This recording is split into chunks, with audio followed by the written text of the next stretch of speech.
दोस्तों याद कीजिए वो कोरोना काल, जहां पे पूरे विश्व भर में मानव जाति की दशा क्या हो गई थी।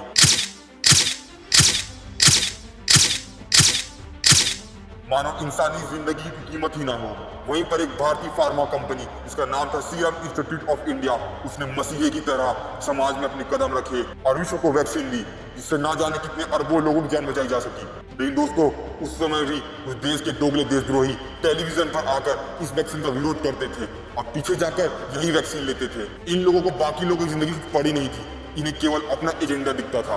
लेकिन दोस्तों सवाल तो ये भी उठता है, जहां आज हमें वर्ल्ड फार्मेसी कहा जाता है, वहीं एक समय था जब हमारी भारतीय कंपनी आर्थिक तंगी से गुजर रही थी और हमें थर्ड वर्ल्ड कहा जाता था। दोस्तों आज मैं आपको बताने वाला हूँ कैसे कांग्रेस ने हमें भारतीय फार्मेसी बनने से रोका और कैसे मोदी जी के नेतृत्व में हम वर्ल्ड फार्मेसी बन गए। मेरे साथ इस वीडियो में बने रहिए, क्योंकि आज बहुत सारे दोगलों के चेहरे से नकाब उठने वाला है।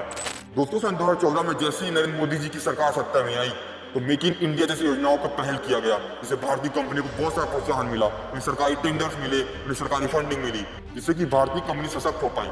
लेकिन दोस्तों इतना ही काफी नहीं था, क्योंकि यूपीए की सरकार ने विदेशी कंपनियों की इतनी खातिरदारी की थी कि उन्हें इतना बल मिल चुका था और भारतीय कंपनियां लाचार हो चुकी थी और उनका दिवालिया निकल चुका था। कांग्रेस के निकम्मेपन और घुसखोरी के कारण भारतीय कंपनियों को वापस पटरी पर लाना बहुत मुश्किल था, लेकिन नरेंद्र मोदी जी के नेतृत्व में यह सपना साकार हो पाया। और जहां पहले हमें विश्व भर से मेडिसिन आयात करनी पड़ती थी, अब हम विश्व भर में मेडिसिन निर्यात करते हैं। और ये सारी बातें मैं ऐसे ही नहीं कह रहा, आज मैं इन सब बातों का आपको प्रमाण देने वाला हूँ। दोस्तों भारत दुनिया भर के देशों में तीसरे नंबर फार्मा इंडस्ट्री पर आता है। पूरी दुनिया भर में वैक्सीनेशन का जो उत्पादन किया जाता है उसमें 60% केवल भारत उत्पादन करता है।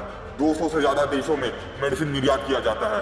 दोस्तों यूएस FDA से प्रमाणित सबसे ज्यादा प्लांट भारत में है। दोस्तों ये फैक्ट सुनकर आप चौंक जाएंगे, क्योंकि 2023 से लेकर 2024 तक $27.9 बिलियन का निर्यात केवल भारत ने अकेले किया।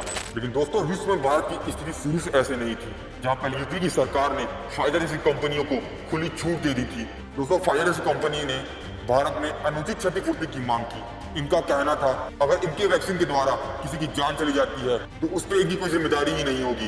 दोस्तों एक भारतीय कंपनी जिसका नाम था भारत बायोटेक, उसे बदनाम करने की साजिश की गई, जबकि इस वैक्सीनेशन के द्वारा लाखों लोगों की जीवन बचाया गया था। दोस्तों एक ऐसी कंपनी का नाम फाइजर था, उसे कांग्रेस ने खुली छूट दे दी थी और इस कंपनी ने 1996 में नाइजीरिया में एक गैर कानूनी दवा का परीक्षण किया, जिसमें लाखों बच्चों की जान चली गई थी।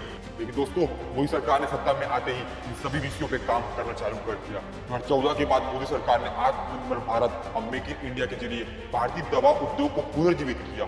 PLI स्कीम से भारतीय कंपनियों को बढ़ावा दिया, जिसमें 15,000 करोड़ रुपए की प्रोडक्शन लिंक इंसेंटिव योजना की शुरुआत की। 175 आवश्यक दवाओं को भारत में उत्पादन शुरू किया। MRI मशीन, डायलिसिस उपकरण और CT स्कैनर भी अब भारत में बन रहे हैं। वैक्सीन मैत्री के द्वारा भारत की दवा शक्ति का प्रदर्शन किया गया, जहाँ 75 देशों को भारत ने कोविड-19 वैक्सीन दी। UN शांति सैनिकों के लिए 2 लाख खुराक भेजी। विश्व स्वास्थ्य संगठन WHO ने भारत के योगदान में सराहना की। दोस्तों इसमें सबसे अहम भूमिका भारतीय जीनोम प्रोडक्ट ने निभाई, जिसे भविष्य की दवा क्रांति भी कहा जाता है। इसमें 10,000 भारतीयों का जीनोम मैपिंग किया गया। व्यक्तिगत चिकित्सा में भारत का कदम उठाया गया। और दोस्तों इन सभी निर्णयों से अब 2024 तक भारत की बायो इकोनॉमी $130 बिलियन तक पहुंच चुकी है। लेकिन दोस्तों आज भी ये सफर अधूरा ही है, तो WHO ने बिना ठोस वैज्ञानिक प्रमाण के भारत की दवा कंपनियों को दोषी ठहराया। BBC और विदेशी मीडिया भारत की फार्मा इंडस्ट्री को बदनाम करने की कोशिश में लग रहे हैं। काम्बिया सिरप केस में भारत को झूठे आरोपों में फंसाने की कोशिश की जा रही है, लेकिन भारत की फार्मा शक्ति अटूट है। मोदी सरकार की नीतियों ने भारत को फार्मेसी ऑफ द वर्ल्ड के रूप में स्थापित कर दिया है। भारतीय दवा कंपनी अब न केवल आत्मनिर्भर है, बल्कि दुनिया भर में दवा के उत्पादन कर रही है। 2030 तक भारत का फार्मा बाजार $130 बिलियन पार करने वाला है। भारत अब केवल दवाओं को निर्माता नहीं, बल्कि चिकित्सा क्रांति के नेतृत्व करता है।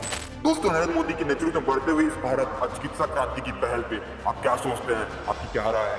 कमेंट बॉक्स पे जरूर बताएं।